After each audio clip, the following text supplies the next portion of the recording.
ครั้งใช้สิทธิ์เบิกจ่ายตรงข้าราชการสิทธิประกันสังคมหรือสิทธิบัตรทองในจังหวัดแพร่สิทธิรัฐวิสาหกิจหรือชำระเงินสดติดต่อจองคิวรับบริการเวลา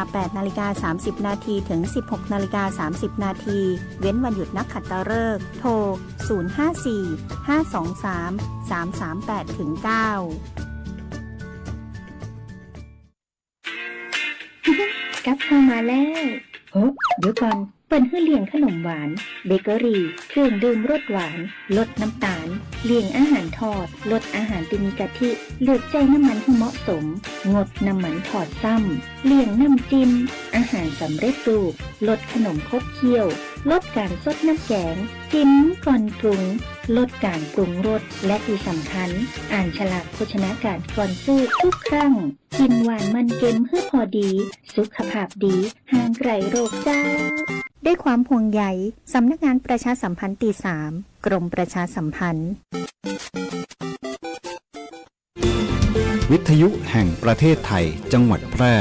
91 เมกะเฮิรตซ์ ให้ความรู้คู่ความสุขที่นี่สถานีวิทยุกระจายเสียงแห่งประเทศไทยจังหวัดแพร่ส่งกระจายเสียงด้วยระบบ FM สเตอริโอมัลติเพล็กซ์ความถี่ 91 เมกะเฮิรตซ์ จากนี้ไปติดตามรับฟังรายการแพร่สารฝันพลังใจโดยเครือข่ายดี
คุณผู้ชมคุณผู้ฟังตีเคารพฮักและคิดถึงทุกท่านนะเจ้า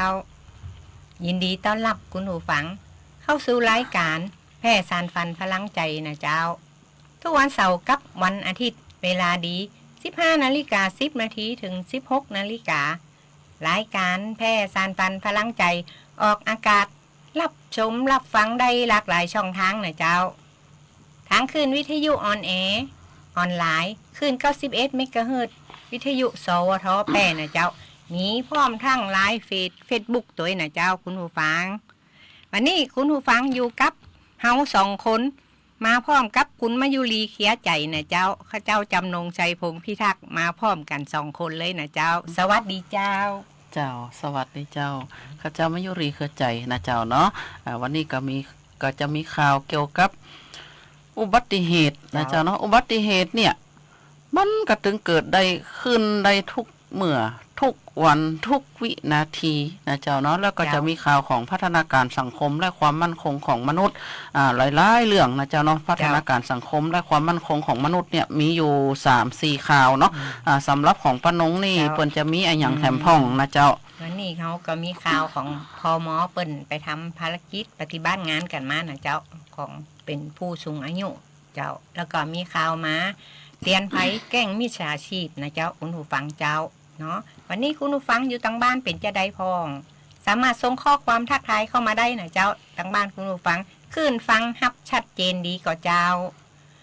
ถ้าหากว่าอยากฟังเพลงหยังชื่นชอบเพลงหยังก็แนะนำเข้ามานะเจ้า0545235516นะเจ้าจำนงใจดีก็จัดไปตามคำแนะนำเลยนะเจ้าคุณผู้ฟังเจ้าก็ขอเป็นกำลังอกกำลังใจให้กับหมู่เฮา เจ้าร ายการแพร่สานฝันพลังใจตยนะเจ้าเนาะก็ฝากไว้ในอ้อมอกอ้อมใจพ่อแม่พี่น้องมิตรรักแฟนรายการทุกๆท่านตยนะเจ้าเนาะเจ้าเฮาก็มาปะกันช่วงแรกเนาะกำเดียวเฮาก่อยมาอู้เรื่องข่าวอย่างอื่นนะเจ้าเนาะช่วงแรกนี่เฮาก็ไปเบรกฟังเพลงกันกำหนึ่งนะเจ้าเนาะเจ้ามาติดตามในช่วงต่อไปนะเจ้า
ข่าวสารหน้าหู้อู้ม่วนจวนฟังในช่วงอู้ข่าวเล่าสู่กันฟังเจ้ากลับเข้ามาสู่ช่วงอู้ข่าวเล่าสู่กันฟังนะเจ้าเนาะก็มาช่วงข่าวอุบัติเหตุนะเจ้าเนาะขับรถก็บ่ควรจะประมาทนะเจ้าเนาะก่อนจะขึ้นขับรถท่านก็เตรียมความพร้อมของรถตัวนะเจ้าเนาะจะเป็นลมยางนะเจ้าเนาะลมยางรถปัดน้ำฝนหรือกระจกนะเจ้าเนาะกระจกมองข้างนะเจ้าเนาะรวมถึงนะเจ้าบางท่านบางคนเนี่ยจะไปเปิดไฟฉุกเฉินนะเจ้าเนาะเปิดไปแล้วนะเจ้าผลปรากฏว่าบ่ได้เช็คก่อนออกจากบ้านไฟฉุกเฉินเนี่ยออกข้างเดียวนะเจ้าบางครั้งบางทีเนี่ยคนตีขับรถโดยตั้งหลังมาเนี่ยก็นึกหวังว่าจะเป็นไฟเลี้ยวนะเจ้าชะลออย่างนั้นเนาะบ่ได้ก็บ่เลี้ยวสักเตื้อที่แต่เปิดไฟฉุกเฉินนะเจ้าเนาะการที่ว่าท่านจะเปิดไฟฉุกเฉินเนี่ยท่านก็ต้อง ดูก่อนว่าท่านมีความจำเป็นอะไรอย่างหรือไม่นะเจ้าเนาะถ้าหากว่าบ่จำเป็นก็บ่ควรจะเปิดนะเจ้าก่อนที่ท่านจะเปิดท่านต้องคิดให้ดีก่อนนะเจ้าพิจารณาให้ดีก่อนว่ามันมีเหตุฉุกเฉินอะไรอย่างที่สมควรจะเปิดนะเจ้าบางท่านบางคนเนี่ยขับรถกลางค่ำกลางคืนเนี่ยท่านบ่ได้เตรียมความพร้อมของรถนะเจ้าตาไฟรถของรถใหญ่เนี่ยบางครั้งนะสมัยก่อนเจ้าไปอยู่ด่านนะเจ้าเนาะตาไฟออกข้างเดียวนะเจ้าข้างเดียวบางข้างออกข้างซ้ายข้างเดียวบางข้างก็ออกข้างขวาข้างเดียวคนที่ขับรถโดยมาตั้งหลังหรือว่าขับรถสวนเฮามาน่ะคิดว่าเป็นมอเตอร์ไซค์นะเจ้าเกิดอุบัติเหตุได้ง่ายมากนะเจ้าเนาะใช่แล้วแล้วตีแน่ๆนะเจ้าข้ามถนนก็ระวังรถนะเจ้าครับรถก็ต้องระวังคนนะเจ้าก็ถ้าหากว่าไปเจอทางมาลายนะเจ้าเนาะตีว่าคือคนข้ามเนี่ยก็ควรจะจอดให้เขาข้ามนะเจ้าเนาะถ้าหากว่าท่านบ่จอดท่านมีความผิดตามพรบนะเจ้าเนาะแล้วเช็ควันมดของพรบรถตัวนะเจ้าเนาะถ้าหากว่าท่านขับรถใหญ่ขาดเข็มขัดนิรภัยทั้งคนขับและก็คนโดยสารนะเจ้ารวมถึงขับรถมอเตอร์ไซค์ขาดเข็มขัดนิรภัยขับรถมอเตอร์ไซค์ใส่หมวกกันน็อกนะเจ้าเนาะสมมาติใส่หมวกกันน็อกทั้งคนขับและก็คนซ่อนนะเจ้าเนาะเสื้อกันฝนนะเจ้าเสื้อกันฝนก็เป็นสิ่งที่สำคัญเป็นอย่างยิ่งเมื่อท่านขับรถมอเตอร์ไซค์แล้วนะเจ้าถ้าหากว่าฝนมันหยุดตกเนาะเขาถอดมาปั๊บเนี่ยมันห้อนถ้าเขาอย่าใส่ต่อไปเนี่ยมันจะห้อนท่านก็ต้องพับเก็บเพื่อเป็นระเบียบเรียบร้อยก่อนถึงแม้ว่ามันจะเปียกก็บ่เป็นอย่างท่านพับม่วนให้ดีแล้วเอาใส่ถุงดีๆก่อนนะเจ้าถ้าหากว่าท่านบ่ระมัดระวังเนี่ยท่านเอาไปใส่หน้ารถปั๊บเนี่ยท่านขับรถไปอย่างเร็วเนี่ยรถเครื่องนะเจ้าเนาะมันมีโอกาสมีซิทธิ์มาปกหน้าท่านได้นะเจ้าเนาะมันปกหน้าปั๊บเนี่ยท่านมองมาหันตังนะเจ้าเกิดอุบัติเหตุได้ง่ายการเกิดอุบัติเหตุแค่เพียงเสี้ยววินาทีเดียวเนี่ยจะทำให้สูญเสียทั้งทรัพย์สินของตนเองและของทางราชการดีบ่ดีท่านจะเป็นคนพิการตลอดชีวิตเลยนะเจ้าเนาะรวมถึงพาเจ็ดรถนะเจ้าเนาะพาเจ็ดรถถ้าหากว่าท่านขับรถใหญ่นี่นะเจ้าเนาะพาเจ็ดรถก็สมควรอย่างยิ่งนะเจ้าเนาะเฮาก็ติดรถไปพ่องนะเจ้าเนาะถ้าหากว่าบางครั้งบางทีเนี่ยเฮาขับรถปั๊บเนี่ยเปิดแอร์นะเจ้าเนาะเปิดแอร์มันก็จะมีฟ้ามีหมอกนะเจ้าเนาะเพราะว่าความเย็นของในรถกับนอกรถมันผสมดุลกันมันก็จะเนี่ยคือมีฟ้าขึ้นได้นะเจ้าจะเนี่ยคือท่านมองบ่ค่อยเห็นนะเจ้าเนาะเพราะฉะนั้นพาเจ็ดรถสำคัญเป็นอย่างยิ่งนะเจ้าเนาะแล้วรองเท้าก็เช่นเดียวกันนะเจ้าเนาะควรจะใส่รองเท้าตีกระชับนะเจ้าถ้าหากว่าใครขับรถใหญ่นะไปใส่รองเท้าตีว่าบ่กระชับเท้าเนี่ยมันผสมควรนะเจ้าเนาะเพราะบางครั้งบางทีก็อาจจะยากให้ท่านขับรถบ่ได้บ่เต็มที่นะเจ้าเนาะบ่ค่อยดีเต่าตีควรนะเจ้าบางท่านบางคนเนี่ยใส่ขับรถใส่รองเท้าส้นสูงเนาะพอเข้าไปถึงรถปุ๊บเนี่ยจะถอดรองเท้านะเจ้าเนาะถอดรองเท้าแล้วท่านถอดไว้ไหนนะคะบางครั้งท่านก็ถอดไว้ข้างๆเกียร์หรือข้างๆเบรกเนี่ยเกิดอุบัติเหตุมาปุ๊บเนี่ยท่านเหยียบเบรกบ่ได้นะเจ้าเพราะว่าบางครั้งน่ะรองเท้าเนี่ยมันไปดันปืนที่ว่าปืนไอ้ตัวเหยียบเบรกนะเจ้าเนาะก็อย่าย่างให้ท่านประสบอุบัติเหตุได้นะเจ้าเนาะเพราะฉะนั้นก็ขอฝากกับทุกท่านนะเจ้าเนาะถ้าหากว่าท่านขึ้นขับรถเตรียมความพร้อมของรถแล้วก็เตรียมความพร้อมของคนขับโดยนะเจ้ากลางคืนท่านก็รับพักผ่อนให้เพียงพอนะเจ้าเนาะเจ้าป้าน้องมีอย่างหำห้องไหมเจ้าเนาะเจ้าวันนี้เขาก็มีอยู่ในช่วงข่าวเล่าสู่กันฟังนะเจ้าเขาก็จะนำเอาข่าวของผู้สนับสนุนรายการแพร่สารฝันพลังใจมาประชาสัมพันธ์นะเจ้าของพม.แปรที่ว่าเปิ่นได้ไปทำภารกิจปฏิบัติงานกันมาตั้งแต่วันจันทร์ถึงวันศุกร์นี่นะเจ้าคุณผู้ฟังเขาก็จะขออนุญาตยิบยกมาสัก2-3อย่างนะเจ้าที่ว่าเป็นประโยชน์ต่อคุณผู้ฟังทุกท่านโดยเฉพาะผู้สูงอายุผู้พิการนี่นะเจ้าคุณผู้ฟังพัฒนาสังคมและความมั่นคงของมนุษย์หรือพม.แปรทรงมอบกายอุปกรณ์เคียงจ่วยความพิการรถเข็นนั่งตามโครงการจัดหากายอุปกรณ์สำหรับช่วยเหลือคนพิการ 72,000 ชุดเฉลิมพระเกียรติพระบาทสมเด็จพระเจ้าอยู่หัวเนื่องในโอกาสพระราชพิธีมหามงคลเฉลิมพระชนมพรรษา6 รอบ 28กรกฎาคม2567วันที่23พฤษภาคม2568นางสาวโสภินสุวรรณหงษ์พัฒนาสังคมและความมั่นคงของมนุษย์จังหวัดแปร่ทรงมอบกายอุปกรณ์เคียงช่วยความพิการรถเข็นนั่งจำนวน19กันตามโครงการจัดหากายอุปกรณ์สำหรับช่วยเหลือคนพิการ 72,000 ชุด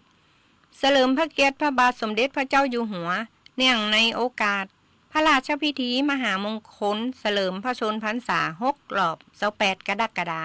คม2567ระยะที่9ระยะที่10ระยะที่11และเพิ่มเติม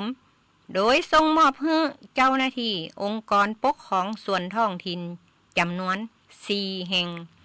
เพื่อนำไปมอบให้คนพิการต่อไปนะเจ้าคุณผู้ฟังเจ้าและนี่ก็คือภารกิจของพม.ไปต่อแหมภารกิจหนึ่งนะเจ้าพม.แปร่ร่วมเป็นวิทยากรบรรยายเรื่องสิทธิตามพรบผู้สูงอายุพ.ศ. 2546และตีแก้ไขเพิ่มเติมวันที่23พฤษภาคม2568นางสาวโสภินสุวรรณหงษ์พัฒนาสังคมและความมั่นคงของมนุษย์จังหวัดแปร่มอบหมายให้นายณัฐพลคัดเชิงนิติกรและนายอุดมของสุขนักพัฒนาสังคมเป็นวิทยากรบรรยายเรื่องสิทธิของผู้สูงอายุตามพรบผู้สูงอายุ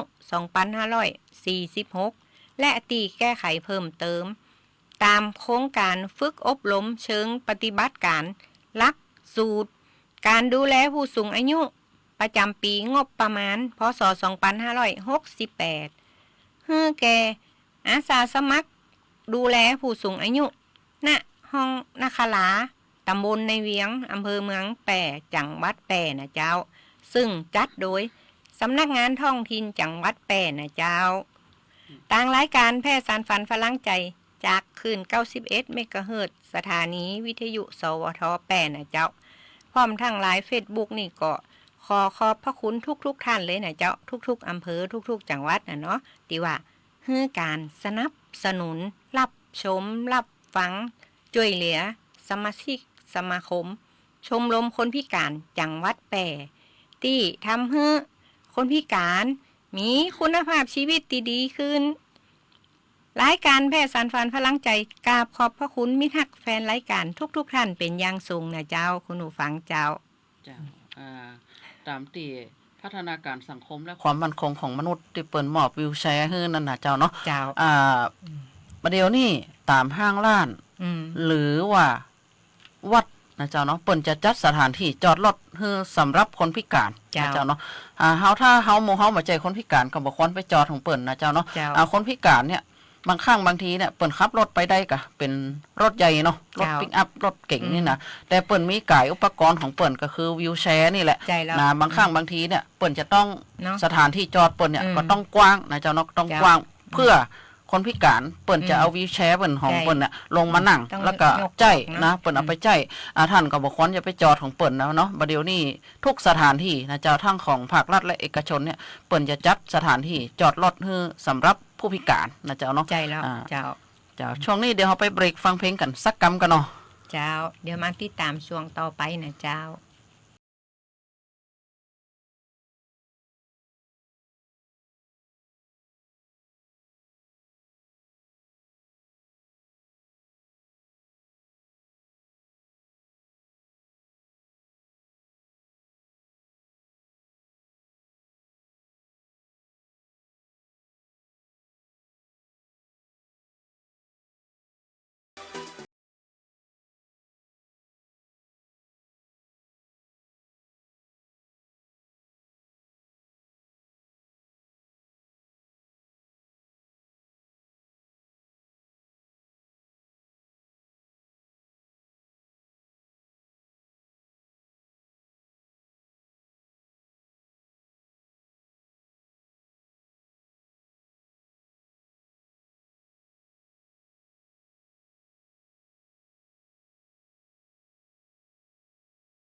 จากสภาพอากาศที่แปรปรวนทำให้เกิดภัยพิบัติต่างๆ ทางธรรมชาติ เพื่อเตรียมความพร้อม รับมือกับสถานการณ์ที่อาจจะเกิดขึ้น ประชาชนควรเฝ้าระวัง ติดตามข้อมูลข่าวสารจากหน่วยงานภาครัฐที่เชื่อถือได้ ดูแลตนเองและบุคคลในครอบครัว ต้องการความช่วยเหลือด่วน แจ้งเหตุมาที่กองอำนวยการป้องกันและบรรเทาสาธารณภัยจังหวัดแพร่ โทร 054-533-680 หรือสายด่วน ปพ 1784 ส่วนราชการที่เกี่ยวข้องอำเภอ องค์กรปกครองส่วนท้องถิ่นในจังหวัดแพร่ พร้อมเข้าให้การช่วยเหลือทันที ปรารถนาดีจากผู้ว่าราชการจังหวัดแพร่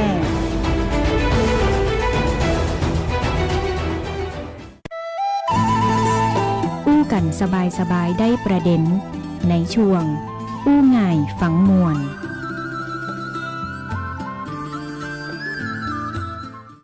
กลับเข้ามาสู่ช่วงอู้ง่ายฟังม่วนนะเจ้าเนาะก่อน เจ้า ก่อนจะอู้ไปเรื่องอื่นเนี่ยเจ้าก็ขอทักทายแฟนรายการตังบ้านสองแควอำเภอวังจิ้นปุ่นนะเจ้าเนาะตำบลสันปะซักนะเจ้าตำบลปะซักอำเภอวังจิ้นจังหวัดแปะวันนั้นก็ได้มีโอกาสไปแอวนะเจ้าเนาะไปแอวเยี่ยมเยือนมิตรรักแฟนรายการทางบ้านสองแควโอ้อบอุ่นนะเจ้านะฮักขนาดนักเลยนะเจ้าขอขอบพระคุณที่เปิ่นเอาของฝากมาให้นะเจ้าเนาะโอ้โหจัดล้ำนะเจ้าเนาะน้ำพริกกะปิเนาะแม่ผู้ใหญ่ลันทมนะเจ้าเนาะเปิ่นก็บอกว่าวันนั้นที่ไปแอวเนี่ยนะเจ้าก็ไปกับทางผอ.นะนพวรรณหลังเหมายานะเปิ่นบอกว่าโมเดลเศรษฐกิจใหม่ BCG สู่การพัฒนาที่ยั่งยืนนะเจ้าเนาะวันนั้นเจ้าก็ได้มีโอกาสไปเป็นวิทยากรร่วมนะเจ้าเนาะมันก็มีองค์ประกอบอยู่3อย่างก็คือ1เศรษฐกิจชีวภาพ2เศรษฐกิจหมุนเวียน3เศรษฐกิจสีเขียวนะเจ้าเนาะเรื่องรายละเอียดเจ้าก็บ่อู้เตื้อเดี๋ยวเจ้าจะไปอู้ให้ฟังในรายการวิทยุคนเมืองแปะวันจันทร์ปุ่นนะเจ้าเนาะวันจันทร์เฮาก็มาติดตามรับฟังกันแล้วนะเจ้าเนาะเจ้าก็อย่ามาอู้เกี่ยวกับโมเดลเศรษฐกิจใหม่ BCG มันเป็นจะได้นะเจ้าเนาะมันหมุนเวียนกันแต่ๆเลยนะเจ้าเนาะเหมือนกับว่าเศรษฐกิจหมุนเวียนเนี่ยใจแล้วเอามาใจใหม่ทางท่านนายอำเภอเนาะเปิ่นก็อู้ดีนะเจ้านายอำเภอนี่เปิ่นมากล่าวเปิดงานเนาะเปิ่นบอกว่าการที่โมเฮาเนี่ยดื่มน้ำใจน้ำเฮาเอามาน้ำให้เฮามากินนะเจ้าบ่ดีทิ้งนะเจ้าเนาะกินแล้วปุ๊บเขาไปวางหั่นน่ะคนอื่นเขาไปจะกินตองเขาได้ไปแหมละเขาต้องกินแล้วปุ๊บน่ะถึงแม่นบ่เสี่ยงเอาใส่กระเป๋ากลับบ้านเอาใส่กระเป๋าไปกินที่อื่นได้นะจ๊ะเนาะอันนี้คือมันเป็นการประหยัดนะจ๊ะเนาะประหยัดแล้วก็ใจแบบมีคุณค่าแบบมีประโยชน์แล้วท่านก็ยังอู้ว่าหันก็ร้านขายของเก่าเนี่ยมีแต่กำไรบ่มีไข่ขาดทุนนะจ๊ะเนาะเพราะฉะนั้นวันจันทร์นะท่านมาติดตามรับฟังนะเจ้าก็อย่าโอ้ฟังในรายการวิทยุคนเมืองแปะว่ามันเป็นจะได้ร้านค้าของเก่าเนี่ยทำไมมันถึงบ่ขาดทุนมันถึงมีเงินเป็น100 ล้านพันล้านนะเจ้าเนาะขยายกิจการไปถึงเมืองนอกนะเจ้าอันนี้ท่านนายอำเภอเปิ่นเล่าให้ฟังนะเจ้าเนาะเจ้าวันจันทร์เฮามาฟังกันใหม่เนอะนะเจ้าเนาะสำหรับวันนี้เจ้าก็มีข่าวเกี่ยวกับพัฒนาการสังคมและความมั่นคงของมนุษย์นะเจ้าเนาะระหว่างวันที่20 ถึง 22 พฤษภาคม 2568นางสาวโสภินสุวรรณหงษ์พัฒนาการสังคมและความมั่นคงของมนุษย์จังหวัดแปะมอบหมายให้นายภูมิปราบหงษ์นิติกรและนายธีรวุฒิบุญทรงเจ้าหน้าที่ศูนย์ปฏิบัติการเพื่อป้องกันการกระทำความรุนแรงในครอบครัวนะจะร่วมเป็นวิทยากรในการประชุมเชิงปฏิบัติการสร้างกลไกในการคุ้มครองและป้องกันบ่ให้มีการเลือกปฏิบัติโดยให้ความเป็นธรรมระหว่างเพศโดยนะเจ้าเนาะโดยกลุ่มเป้าหมายเข้าร่วมโครงการจำนวน78 คนณโรงแรมเมยมพาเลทตำบลในเวียงอำเภอเมืองจังหวัดแปะโดยมีนางเบญจมาศแก่นเมืองรองอธิบดีกรมกิจการสตรีและครอบครัวเป็นประธานในพิธีเปิดโครงการเจ้าอันเนี้ยท่านจะหันได้ว่า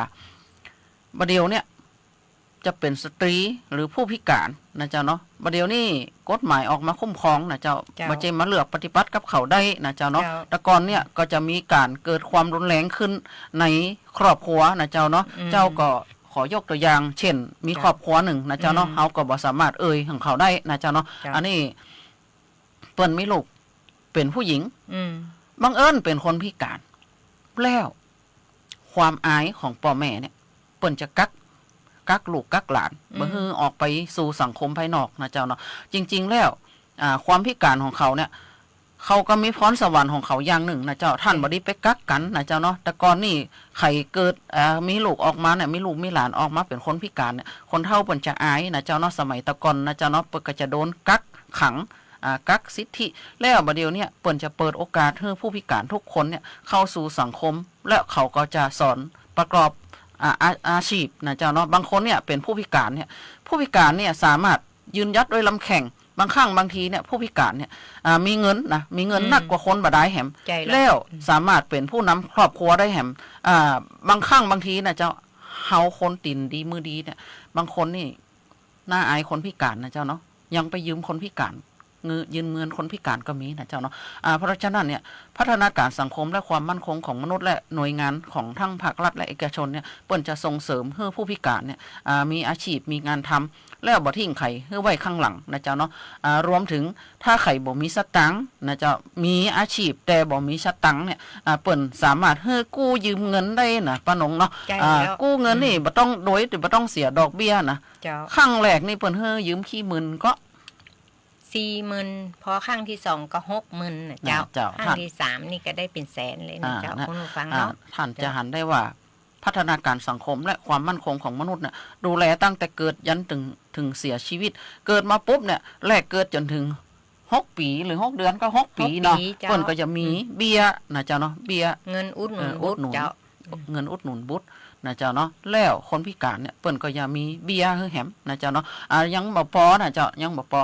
ถ้าคนไหนเป็นผู้สูงอายุ60 ปีขึ้นไปน่ะถ้าเสียชีวิตปุ๊บ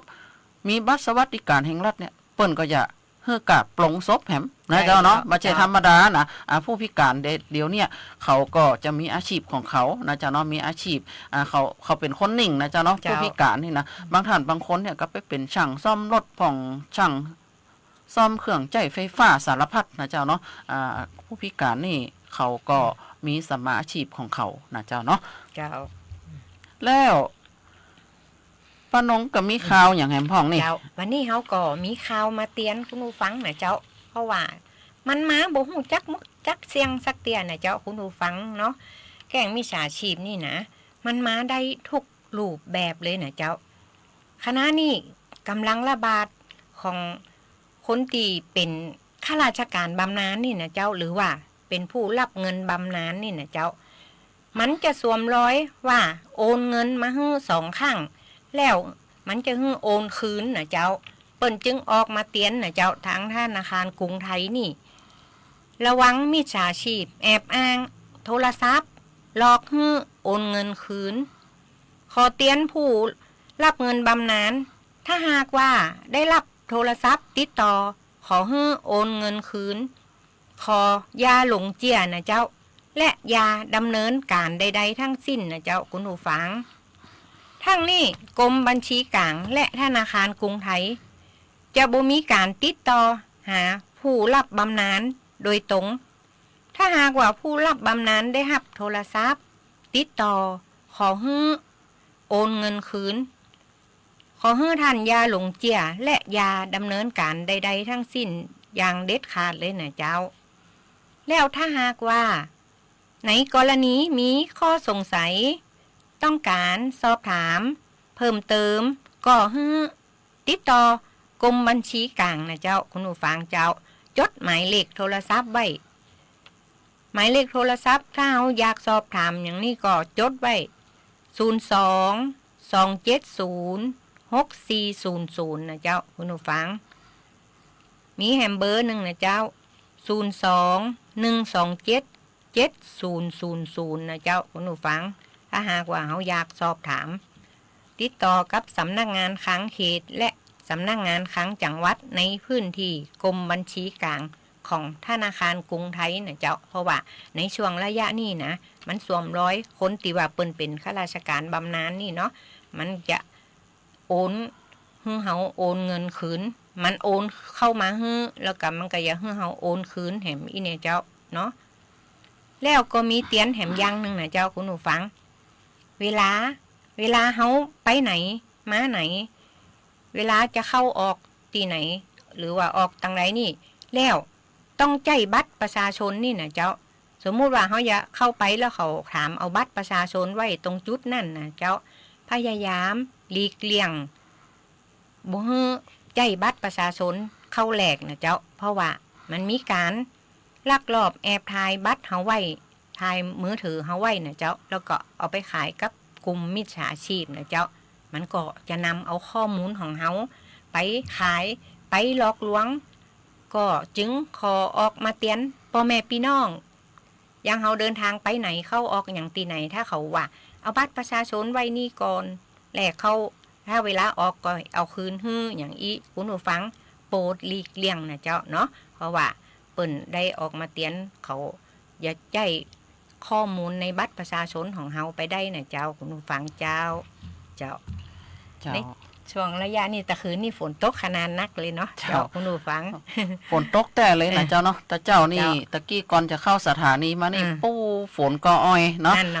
เจ้ากับปั่นรถทีมากับเปียฝนซะหน่อยนะเจ้าเนาะนะเจ้าเนาะก็ต้องระมัดระวังกันตัวเด้อท่านก็ฟังข่าวฟังพยากรณ์อากาศจากสวทของเฮานะเจ้าเนาะโดยเฉพาะคนพิการของเฮาเนี่ยนะเจ้าท่านนะเจ้าเดินเหินหรือว่าเคลื่อนไหวยากลำบากนะเจ้าท่านมียาประจำตัวท่านมีโรคประจำตัวเนี่ยท่านมียาประจำตัวอยู่แล้วเจ้าท่านก็ต้องระมัดระวังบ้านท่านบางครั้งบางทีนะบางท่านบางคนบ้านอยู่ใกล้ดอยเนาะท่านก็พกยาประจำตัวของท่านไว้ติดตัวนะเพราะว่าบางครั้งบางทีเนี่ยอาจจะเกิดดินสไลด์นะเจ้าเนาะการติดต่อมาทางโรงพยาบาลเนี่ยมันยากนะเจ้าเนาะท่านที่มีโรคประจำตัวอย่างเช่นความดันเบาหวานท่านจะต้องกินยาตลอดนะเจ้าทุกวันนะเจ้าเนาะถ้าหากว่ายาหายไปเนี่ยโรคประจำตัวของท่านน่ะก็อาจจะเกิดขึ้นได้นะเจ้าเนาะเจ้าช่วงนี้เดี๋ยวเขาก็ไปเบรกฟังเพลงกันแหมกั๊มกันเนาะเจ้าคุณผู้ฟังอยากฟังเพลงอย่างก็โทรเข้ามาได้นะเจ้า0545235516นะเจ้า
แบ่งกันปั่นความหู้ในช่วงนานาสาระเจ้ากลับเข้ามาสู่ช่วงสุดท้ายรายการนานาสาระนะเจ้ารายการแพร่สานฟันพลังใจสนับสนุนโดยกองทุนพัฒนาส่งเสริมคุณภาพชีวิตคนพิการจังหวัดแพร่นะเจ้าโดยมีสถานีวิทยุกระจายเสียงแห่งประเทศไทยนำโดยท่านผอ.โชคชัชการราชภูพร้อมเจ้าหน้าที่ที่เปิ่นอำนวยความสะดวกให้กับรายการแพร่สานฟันพลังใจกราบขอบพระคุณเป็นอย่างสูงนะเจ้าคุณผู้ชมคุณผู้ฟังเจ้าสวัสดีทักทายมิตรฮักแฟนรายการของเฮาตั้งวิทยุนะเจ้าสวัสดีทักทายทุกๆอำเภอทุกๆหมู่บ้านนะเจ้าคุณผู้ฟังเจ้าขอบพระคุณจัดนักจัดหลายนะเจ้าสวัสดีทักทายเจ้าสวัสดีทักทายแฟนรายการทั้ง8อำเภอของจังหวัดแปร่และก็รอบๆจังหวัดแปร่ของเฮาที่เครื่องทรงขึ้นสวท91นี่ส่งถึงและรวมถึงทางหน้าเพจ Facebook นะเจ้าเนาะก็มีวันนี้ดีใจนะเจ้าเนาะก็มีมิตรรักแฟนรายการหลายท่านหลายคนนะเจ้าเนาะที่เปิดตักเข้ามาก็จะเป็นคุณปวีนานะเจ้าเนาะสวัสดีเจ้าคุณปวีนาสวัสดีเจ้าคุณปิสุรีรัตน์นะเจ้าสวัสดีเจ้าคุณปินรักนะเจ้าเนาะขอบคุณจัดนักจัดหลายทุกท่านส่งหัวใจมาฮื้อนะเจ้าเนาะสวัสดีเจ้าคุณป้าอำพันธ์บ้านนาหลวงนะเจ้าสวัสดีเจ้าคุณอุดรฤทธิชัยนะเจ้าเนาะขอบคุณจัดนักจัดหลายส่งกันตูนมางามนะเจ้าเนาะสวัสดีเจ้าคุณปี้สุภาพรโสภารัตนกูลนะเจ้าสวัสดีเจ้าคุณลุงนครชัยพงษ์พิทักษ์นะเจ้าเนาะสวัสดีเจ้าคุณยายไมตรีนะเจ้าเนาะโอ้ยเปิ่นวันนี้เปิ่นส่งรูปกันตูนส่งรัวๆมาเลยนะเจ้าเนาะเจ้าแล้วก็ขอสวัสดีคุณพี่ประนอมนะเจ้าอันนี้เปิ่นดูปูนนะเจ้าเนาะดูมาจากเมืองกาญปุ่นนะเจ้าเนาะก็ขอบคุณจัดนักจัดหลายนะเจ้าเนาะที่เปิ่นสนับสนุนน้องสาวนะเจ้าดีใจนะเจ้าเนาะกดตีคุณพี่ประนอมนะเจ้าคุณพี่ประนอมยวนหลีนะเจ้าเปิ่นว่ากำลังชมอยู่นะเจ้าเนาะตังเมืองกาญปุ่นโอ้ยสถานที่ท่องเที่ยวเยอะเลยนะเจ้าเนาะช่วงนี้ทางรัฐมนตรีเปิ่นก็ได้หันความสำคัญนะเจ้าจากที่ว่าจ้างนะเจ้าเนาะจ้างปลาลงมากินพืชพักของราษฎรนะเจ้าทางนายกรัฐมนตรีเนี่ยเปิ่นก็ได้ลงไปฮือทางหน่วยงานหลายๆหน่วยงานนะเจ้าป้องกันเพื่อบ่ฮือจ้างปลานะเจ้าเนาะเข้ามากินพืชการเกษตรนะเจ้าเนาะรวมถึงทุเรียนนะเจ้าเนาะทุเรียนเนี่ยหนามนักขนาดไหนเนาะจ้างลงมากินได้เนี่ยนะเจ้าเฮาก็แปลกใจอยู่เหมือนกันนะเจ้าเนาะขนาดถ้าเป็นคนเนี่ยเฮายังจะกินเนี่ยเฮาก็ยังปอกก่อยแทะก่อยเล็มนะเจ้าเนาะก็ขอสวัสดีเจ้าคุณลุงโลดนะป้าดานะเจ้าเนาะตีเย็บผ้าถังบ้านใหม่คำมีปุ้นนะเจ้าเนาะสวัสดีเจ้ามิตรรักแฟนรายการตังบ้านโตนนะเจ้าเนาะตังบ้านบกปงนะเจ้าเนาะก็ขอบคุณจัดนักจัดหลายนะเจ้าแล้วทางบ้านสองแควนะเจ้านะบ้านสองแควตำบลปาซักนะเจ้าอำเภอวังจิ้นจังหวัดแปร่เฮานี่นะเจ้าเนาะตีท่านทุกท่านให้การต้อนรับอย่างอบอุ่นนะเจ้าสำหรับวันนี้นะเจ้าช่วงนานาสาระเนี่ยเจ้าก็มีเกี่ยวกับสมุนไพรนะเจ้าเนาะสมุนไพรในบ้านเขาเนี่ยก็บางครั้งบางทีเนี่ยท่านจะคิดว่ามันเป็นขี้ยะนะเจ้าเนาะก็คือดอกดาวเรืองนะเจ้าเนาะดอกดาวเรืองเนี่ยเอามาทำอะไรยังนะเจ้าเอามารักษาเขาห้องว่าชีติดคัดนะเจ้าเนาะหรือว่าคนเมืองห้องว่าปวดเหนียวคันนะเจ้าเนาะดอกดาวเรืองเนี่ยหรือว่าดอกไอ้เขาห้องดอกคำปูจู้ไอ้เนาะคนเมืองห้องดอกคำปูจู้ไอ้เนาะจริงๆแล้วมันจะมีดอกสีขาวๆนะเจ้าเนาะมีดอกสีขาวๆนะมันก็บ่มีสีเหลืองเจ้าถ้าดอกดาวเรืองดินเนี่ยนะดอกดินนี่นะมันจะมีเฉพาะสีขาวอย่างเดียวนะเฮาก็เอาเก้ามันเอาถึงเก้าถึงดอกมันนะมาต้มนะแก้ปวดเหนียวคันนะเจ้าเนาะอันนี้ท่านเอามากำหนึ่งท่านก็เอามาต้มน้ำ3 แก้วให้มันเหลือ1 แก้วนะเจ้าเนาะกินเวลาใดก็ได้กินเวลาใดก็ได้เนาะต้มมาดื่มท่านจะดื่มมันได้ก็ได้มาแหมคนหนึ่งแล้วนะเจ้าเนาะสวัสดีเจ้าคุณพัฒนาโพธิมูลนะเจ้าเนาะที่เปิ่นติดตามรับชมรับฟังทางเพจ Facebook นะเจ้าเนาะขอบคุณจัดนักจัดหลายนะเจ้าคุณพัฒนา แล้วขอสวัสดีน้องออมนะเจ้าเนาะเจ้าหน้าที่เทศบาลเมืองแป่นะเจ้าเนาะเปิ้นก็ติดตามเฮาตลอดนะเจ้าเนาะรวมถึงกู้ภัยแป่นะเจ้าเปิ้นก็ติดตามของเฮานะเจ้าเนาะเปิ้นก็นั่งดูที่สำนักงานเปิ้นหั่นนะเจ้าเนาะขอบคุณจัดนักจัดหลายนะเจ้าเนาะเฮาก็มาถึงช่วงท้ายรายการของเฮาแล้วนะเจ้าเนาะเฮาก็จะได้นำรายการแพร่สานฝันพลังใจจากลาท่านไปก่อนเสาร์อาทิตย์หน้านะเจ้าเนาะเฮาก็ยังมาปะกันใหม่เฮาจะมี3กู้นะเจ้าเนาะกู้ป้านงกับพี่หนานลีนี่นะแล้วก็กู้หัวหน้ากับน้องยุ้ยสวรักษ์นะแล้วก็กู้คุณลุงสองหนุ่มคุณชาลีรัตน์แนวนั้นกับคุณลุงอดุลนะเจ้าเนาะเฮาก็ยังมีอยู่3กู้เฮาก็สลับซับเปลี่ยนกันมาสำหรับวันพุธนี้นะเจ้าของพระเจ้าก็จะจัดรายการเสียงจากอปมชนะเจ้าเนาะกู้กับคุณพัฒนันกันกานะเจ้าเนาะเวลา 11 โมงถึงเที่ยงนะเจ้าที่ทางสวทแปะของเขานี่นะเจ้าเนาะท่านก็ทุกท่านก็ขอเชิญติดตามรับชมรับฟังแต่ละรายการเจ้าจัดก็จะบ่ค่อยเหมือนกันนะเจ้าเนาะสำหรับวันนี้ก็ขอบพระคุณผอ.สวทและเจ้าหน้าที่ที่เปิ้นคุมเสียงให้แล้วเฮาก็จะได้นำรายการของเฮาจากลาท่านไปก่อนแล้วให้ท่านฟังเพลงจนจบรายการนะเจ้าเนาะสำหรับวันนี้ข้าเจ้ามายุรีเคใจคุณป้าจำนงชัยพงษ์พิทักษ์นะเจ้าต้องขอลาคุณผู้ฟังไปก่อนสวัสดีเจ้าสวัสดีเจ้า